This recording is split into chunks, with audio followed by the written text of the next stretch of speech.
Hello everyone, and welcome to today's Tanya Shiur. Today is Eir, Eir, the 12th of Eir, and the Alter Rebbe is now going to speak about the relationship that a Jew has with Hashem through doing a mitzvah is like the relationship between a husband and wife, a very, very deep relationship. This is why it says in the pasuk, Asher Kedishana b'mitzvah Yisaf. Well, not in the pasuk, but when a person does a mitzvah, we say Asher Kedishana b'mitzvah Yisaf. That you sanctified us with our mitzvah. What does the mean? What does the word kedishanu mean? Adam makadesh isha. The word kedishanu comes from the word makadesh, to betroth a woman, to marry her. When a person gets married, they become physically and spiritually united as one entity, one being, a very, very deep relationship. So too, when it comes to the relationship between our neshama, our soul, and Hashem. So too, and even more so, Lane Kates to an unlimited end, yeah. The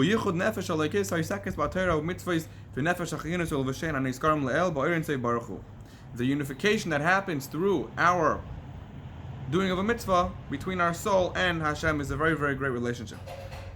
Therefore, Shalom HaMelech, right?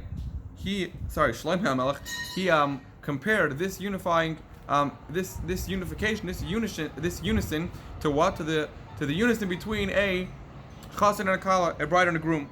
With a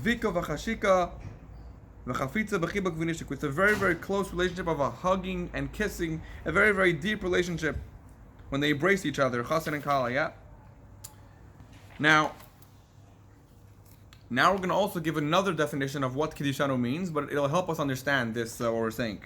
This is another reason why it says Asher Kedishanu, the word Kaddish. What does Kaddish come from? Hashem brought us up to the level of Kodesh Elyon, the highest level of Kodesh. Which is the Kedusha, the holiness of Hashem. Now, that doesn't help us, right? What does Kedusha mean? So now that we know that we were brought up to the level of Kedusha of Hashem, what does Kedusha mean? Kedusha means separation, distancing, right? Ma'asha Kadosh Baruch Hu, who moves on Hashem, is separated from the worlds. He is removed from the worlds. This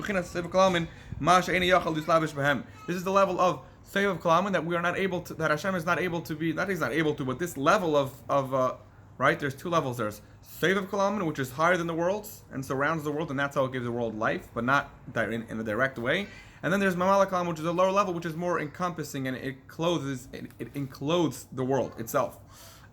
So we connect with which level when we do it. So the level of Sev of Kalam, the higher level, which is why we call it Belashon Kedusha.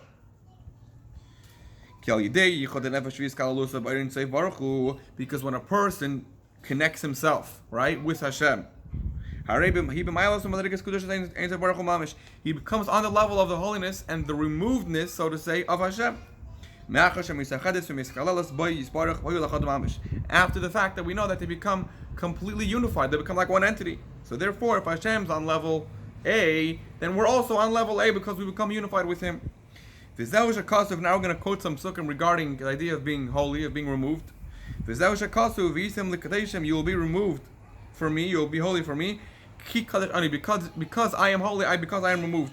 And I will separate you from the nations, from the nations, leave to be a nation for me. It says, you should do all my mitzvahs, and through that you will be holy, you will be removed, because I am holy. Peter, what does that mean? Why did it say first doing the mitzvah, and afterwards it says, because I am your God? That's what it means. Only through doing a mitzvah will I be your God. Will you be on my level, that I will be your Hashem, the level of Kedusha, that you will be on my level of removed with me. Like we say, the God of Avram, the God of Yitzchak. The Avis, the forefathers, were on the level of, they were holy in the sense of, they were a Merkava. Sorry for the background noise, I'm just outside, there's a little bit of construction going on. They were on a level of Merkava, which literally means chariot, which just like a chariot is nullified to its rider. It doesn't have a desire on its own to go right or left, it automatically follows the horse and its rider, right? So too the Avis, the forefathers, were chariots for Hashem.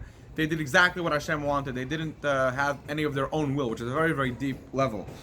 Yeah, so they were they were completely nullified to Hashem's broad light. So just like the Avis were batal to Hashem, they were nullified to Hashem, so too we are batal to Hashem when we do a mitzvah. Therefore, the Rabbi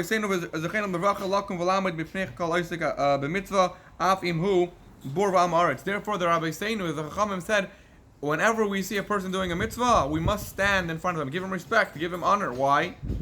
What if he's a low person, he's a bore, he has an empty head, he can't learn Torah, but he's doing one mitzvah, I should respect him? The answer is, yes, you should. Because Hashem is, at that moment, enclosing himself in that person's soul.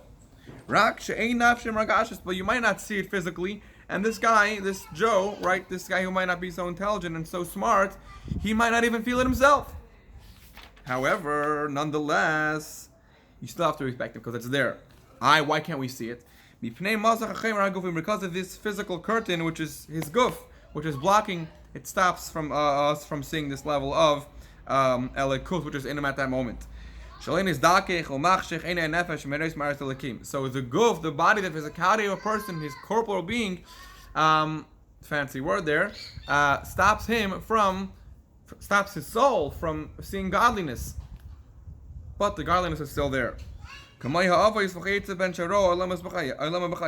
the godliness is there. How do we know? Because the obvious, which were able to see these things, their guf was not a curtain, a blockage to the godliness, but they were able to see the godliness through their guf, through their eyes. We can't, because our bodies are a little more coarse, a little. We need to do a little more refining. We need to do a little more purification. But we know that it's definitely there, this spark, and therefore we have to respect the person who does a mitzvah.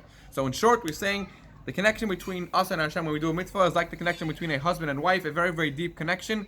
Which the reason why we actually compare it to a husband and wife, you could say, what do you mean? How could you compare Hashem's?